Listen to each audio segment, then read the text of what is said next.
You already know it's that time of the week where I take 10 minutes out of your day to give you the most unemployed slop of the week. Let's get into it. Don't forget to sub.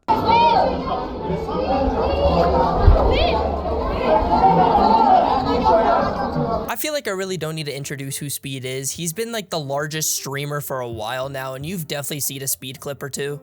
Go make some lean. Go make some. No, you're black! And for the past year now, Speed has been doing his around the world streams where he'll tour a specific array of countries. And since the 25th of April, Speed has been touring several countries around the Caribbean. And I've already seen 3 clips of this dude passing out from pushing himself to the limit. The one that I'm showing right now is the most popular one that I've seen. Everyone has probably seen this clip already, but this is Speed passing out in the middle of what looks like to be a very open restaurant or bar. And I'm assuming he passed out from the overwhelming amount of people surrounding him, crowding him. I can't even imagine what was going through his head in that moment and how hot it was at the moment as well. Recently, a content creator named August the Duck released a video on the Speed situation, and I think he had a really good point. The current world of streaming and doing YouTube videos feels very Mr. Beastified since 2025, and every time you release a new video or have to do a new stream, I feel like these content creators feel they have to do something much greater than the next. Whether that is hopping on a trend that's extremely popular as fast as you can, or creating your own series such as Speed's, these creators feel way more pressure to have to create something even better than the last, no matter what platform they're creating on. Speed is incredibly athletic, and he can do a lot of things that others can't, so I do understand why he's pushing himself to the limit almost every stream, but I really hope that he doesn't cross that limit and ends up hurting himself. No one really wants to see that. There's also this other clip I've seen floating around over on Twitter where Speed is pretty much hanging halfway out of a bus and almost gets hit head on by another bus. I do feel after this happened, he should have just pulled himself back into the bus, or at least his security should have grabbed him and pulled him back into the bus. I don't know, being that close to a bus and almost getting your head hit would have definitely made me go back in the bus, but I don't know, you can just call me a pussy for that, I guess. He is continuing to grow his streams even larger and push himself to do even crazier things, but I just hope that he stays safe while doing so. No one wants to see him get hurt. And also, at the time of me recording this, Speed is okay and he's still doing his stream.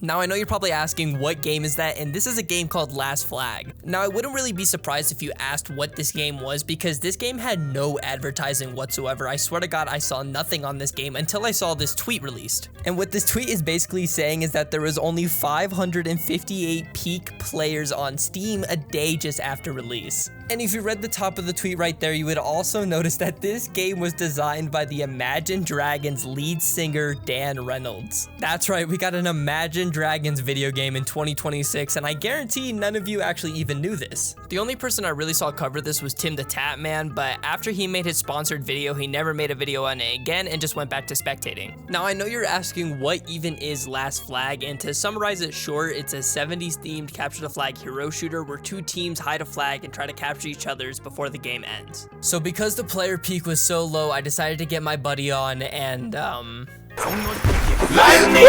can still do it!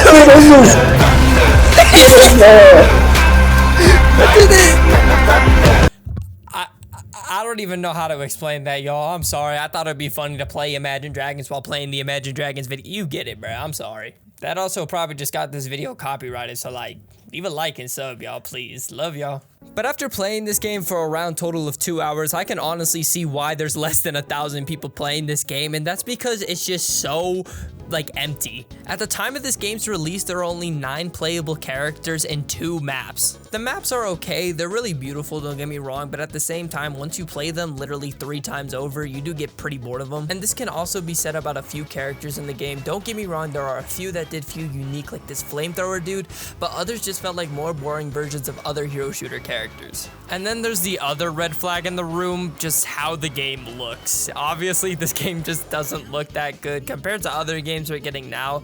This game kind of looks AI-ish. I really don't know how to explain it, but the entire time that I was playing this game, it just kind of felt like I was playing something that was AI generated in a way. Y'all gotta let me know your opinions below.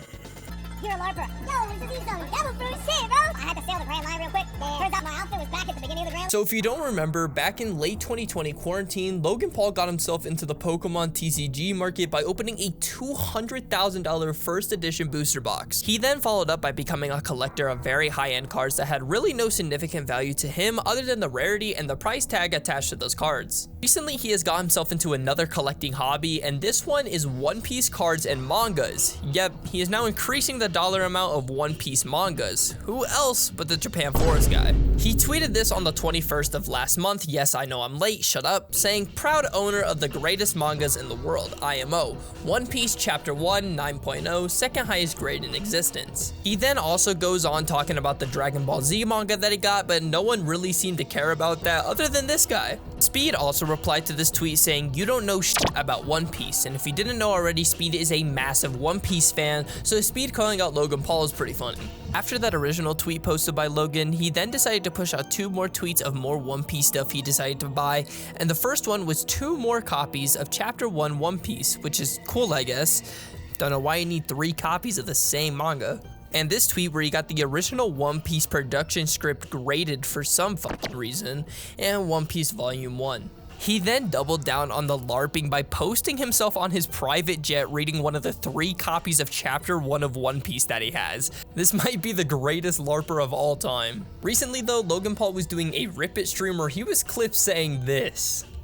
You're a larper. Yo, let's just eat some devil fruit shit, bro. I had to sail the Grand Line real quick. Yeah. Turns out my outfit was back at the beginning of the Grand Line. Yeah, so as you can see, he's using a lot of One Piece keywords that a lot of One Piece fans are immediately gonna know, and he's probably doing this just to troll, to be honest. He knows that he's not a real One Piece fan. He knows that he's being called out as a LARPer, so he's trying to get that engagement bait and trying to get clips off of it, and it's working. I don't know though, I really do feel like Logan Paul is going to continue doing this type of stuff until I'm literally 60 years old, so let me know how you feel about it in the comments down below.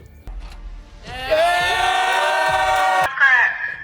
Keep walking. Oh, of course they picked the sexiest one. If you guys haven't seen already, the most recent set of FaZe boys have left FaZe and decided to start their own type of group. They didn't leave FaZe to create Core, I think that's a whole different thing, but they did create Core a few months after leaving FaZe altogether. Core boys right now contain Stable Ronaldo, Lacey, Adapt, Marlon, Silky, Jason Lewine, and Kason. And they announced this on their brand new Core's channel, which already has 332,000 subscribers at the time of me editing this, with their brand new $20 million house tour.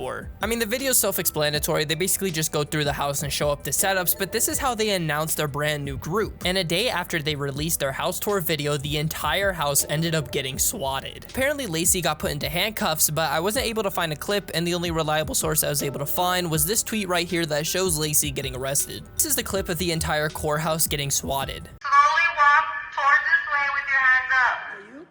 Yeah. Are you unplugging the camera? Backwards, Marlon, backwards. That's correct. Keep walking. Oh, of course they picked the sexiest one. Turn it off. I turned the camera. You guys see the sniper up there? Oh my god. Bro, can everyone just relax? Just listen and we'll be good. Bro, he's literally laughing.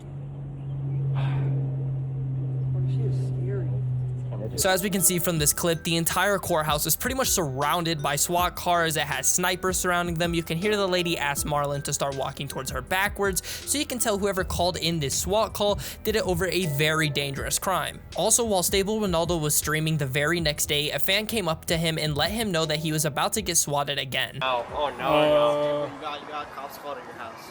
I know. Yeah. How do you know about that? I got an app for it. They said you were so it said. Oh no. Yeah. I live next to you, bro. There was like 20 cop cars. There's a helicopter.